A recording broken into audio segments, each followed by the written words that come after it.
గౌరవ కేంద్ర ఆర్థిక శాఖ మంత్రివర్యులు ఇవాళ రికార్డు 7వ బడ్జెట్ ప్రవేశపెడుతున్న సందర్భంగా తెలుగువారి కోడలు కాబట్టి ముఖ్యంగా మన రాష్ట్రంతో కూడా పరిచయము సంబంధము వారికి ఇక్కడే స్థిర నివాసం కూడా ఉంది కాబట్టి ఈ బడ్జెట్లోనైనా మనకు న్యాయం చేస్తారేమో, ఈ బడ్జెట్లోనైనా తెలంగాణ పారిశ్రామిక రంగానికి, తెలంగాణలోని పేదలకు, తెలంగాణలోని ఇన్ఫ్రాస్ట్రక్చర్కి పెద్దపీట వేస్తారేమని చెప్పి మేము ఆశించినాం.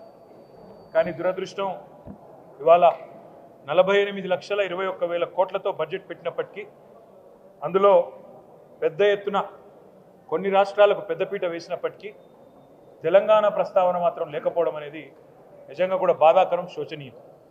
తెలంగాణలో 4 బీజేపీ ఎంపీలు గతంలో ఉంటే ఇవాళ తెలంగాణ ప్రజలు ఆ సంఖ్యను రెట్టింపు చేసినారు, 8 మందిని గెలిపించారు. అయినప్పటికీ 8 రూపాయలు కూడా కేంద్ర ప్రభుత్వం ఈ బడ్జెట్లో ఇవ్వకపోవడం అనేది నిజంగా బాధాకరం, తీవ్రంగా కూడా తెలంగాణ ప్రజలందరినీ కూడా విస్మయపరిచిన అంశం. బడ్జెట్ చూస్తూ ఉంటే ఇప్పటిదాకా నేను కామెంటరీ కూడా వింటూ ఉన్నాను. ఇది కేంద్ర బడ్జెటా లేకపోతే బీహారు ఆంధ్రప్రదేశ్కు సంబంధించిన బడ్జెటా అనే విధంగా ఇవాళ చాలామంది మాట్లాడుతూ ఉన్నారు. మాకేమీ ఆంధ్రప్రదేశ్కి ఇచ్చినందుకు బాధ లేదు. సాటి తెలుగు రాష్ట్రం, తప్పకుండా వారు బాగుండాలి, మంచిగా ఉండాలని కోరుకుంటోళ్ళం తప్ప వారికి నష్టం జరిగితే మేము కూడా బాధపడతాం.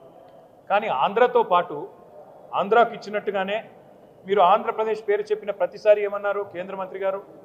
ఆంధ్రప్రదేశ్ పునర్విభజన చట్టం అని మాట్లాడింది. కానీ ఆంధ్రప్రదేశ్ పునర్విభజన అంటేనే 2 రాష్ట్రాలకు సంబంధించిన ప్రయోజనాలు ఆ చట్టంలో ఉన్నాయి. కానీ మొత్తం స్పీచ్ కాపీలో ఎక్కడ కూడా కనీసం తెలంగాణ అన్న పదం కూడా మంత్రి గారు మాట్లాడకపోవడం బాధాకరం. సరే, ఆంధ్రప్రదేశ్కి బ్రహ్మాండంగా డబ్బులు ఇచ్చారు. అమరావతికి 15,000 కోట్లు, తర్వాత భవిష్యత్తులో ఇంకా అవసరంగా అయితే ఎక్కువ డబ్బులు ఇస్తామన్నారు. అదేవిధంగా పోలవరం నిర్మాణానికి సంపూర్ణ సాయం చేస్తామన్నారు. అదే మాదిరిగా ఆంధ్రప్రదేశ్లో మరి పారిశ్రామిక అభివృద్ధికి ప్రత్యేక సహకారం ఇస్తామన్నారు. వైజాగ్ చెన్నై ఇండస్ట్రియల్ కారిడార్స్ పెడతామన్నారు. అదేవిధంగా కొప్పర్తి ఓర్వకల్లు ఇండస్ట్రియల్ జోన్స్కి అక్కడ ఎలక్ట్రిసిటీ, వాటరు, రోడ్స్, హైవేలకు ప్రత్యేక నిధులు అన్నారు. వైజాగ్ చెన్నై కారిడార్కి కూడా డబ్బులు, అదేవిధంగా బెంగళూరు కూడా హైదరాబాద్ టు బెంగళూరు కారిడార్కి కూడా డబ్బులు ఇస్తున్నామన్నారు.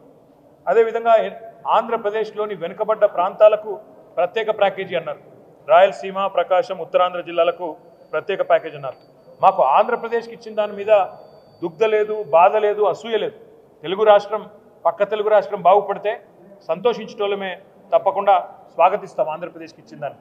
కానీ కేవలం ఆంధ్రప్రదేశ్కు, బీహార్కు రెండింటికే ఇస్తూ మిగతా 26 రాష్ట్రాలను మరి చిన్నచూపు చూడడం అనేది నిజంగా బాధాకరం.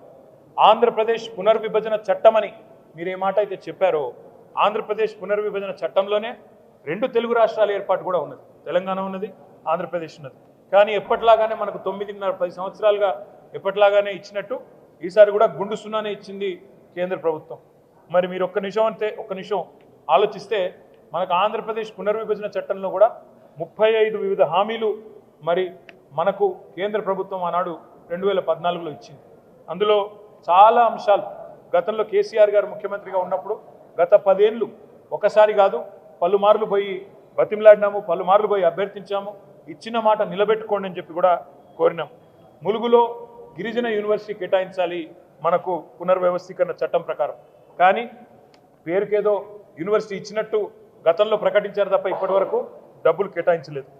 బయ్యారంలో ఉక్కు కర్మాగారం పెడతాము steel authority of India limited ద్వారా అన్నారు. ఇప్పటి వరకు దానికి మోక్షం లభించలేదు. ఈ బడ్జెట్లో కూడా దక్కింది గుండు సున్నా. కాజీపేటలో రైల్ కోచ్ ఫ్యాక్టరీ అన్నారు, అది కూడా హులెక్కైంది. అది కూడా ఇవాళ రైల్ కోచ్ ఫ్యాక్టరీ పోయి ఒక వ్యాగన్ రిపేర్ షాప్ పెడతామని చెప్పడం బాధాకరం. 9 ఏళ్లుగా ఆనాడు కేసీఆర్ గారు ప్రధానమంత్రి గారిని, కేంద్ర మంత్రులను పలుమార్లు కలిసి మా రాష్ట్రానికి కొత్త విద్యా సంస్థలు ఇవ్వండి, ఐఐఎం ఇవ్వండి, ఇండియన్ ఇన్స్టిట్యూట్ ఆఫ్ మేనేజ్మెంట్ ఇవ్వండి, నేషనల్ ఇన్స్టిట్యూట్ ఆఫ్ డిజైన్ ఇవ్వండి, ఐఐఎస్ఈఆర్ ఐసర్ ఇవ్వండి, నవోదయ కేంద్రీయ విద్యాలయాలు ఇవ్వండి అని పలుమార్లు కోరినాం. దాని మీద కూడా ఒక్కటంటే ఒక్క విద్యా సంస్థ కూడా ఇప్పటి వరకు మంజూరు చేయలేదు. ఈరోజు బడ్జెట్లో కూడా చేయలేదు. కేంద్ర బడ్జెట్లో పారిశ్రామిక కారిడార్లు ఇవన్నీ కూడా చెప్పారు ఇతర రాష్ట్రాలకు సంబంధించి. అదే తెలంగాణలో మరి హైదరాబాద్ నుంచి వరంగల్ కానీ, హైదరాబాద్ నుంచి రామగుండం కానీ, హైదరాబాద్ బొంబాయి పోయే రోడ్డు కానీ, హైదరాబాద్ నుంచి విజయవాడ పోయే రోడ్డు కానీ, ఇవన్నీ కూడా ప్రముఖమైన పారిశ్రామిక కారిడార్లుగా ఏర్పాటు చేయాలని 6 వివిధ కారిడార్లు ఏర్పాటు చేయాలని చాలాసార్లు కోరాం. దాని మీద కూడా స్పందన లేదు. మెగా పవర్ లూమ్ క్లస్టర్ కావాలని చెప్పి సిరిసిల్లలో అడిగాం. దాని మీద కూడా స్పందన లేదు. అదేవిధంగా కొత్త హ్యాండ్లూమ్ క్లస్టర్స్ కూడా మంజూరు చేయాలని చెప్పి కూడా గతం నుంచి కోరుతున్నాం. దాని మీద కూడా స్పందన లేదు. తెలంగాణ ప్రభుత్వం రేవంత్ రెడ్డి గారి నాయకత్వంలో మన చాలామంది చాలాసార్లు ఢిల్లీకి పోయి అక్కడ మంత్రులను కలిసినట్టుగా కూడా వార్తలు వచ్చినాయి. కానీ ఒక్కటంటే ఒక్కటి కూడా వీళ్ళు చెప్పింది వాళ్ళు వినిపించుకున్నట్టయితే కనబడడం లేదు. మొత్తంగా చెప్పాలంటే తెలంగాణకు ఈ బడ్జెట్లో మళ్ళొక్కసారి దక్కింది పెద్ద గుండు సున్నా.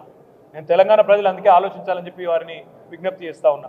మొన్న జరిగిన పార్లమెంట్ ఎన్నికల్లో 16 స్థానాలు 8 కాంగ్రెస్ పార్టీకి, 8 భారతీయ జనతా పార్టీకి మీరు ఇచ్చారు.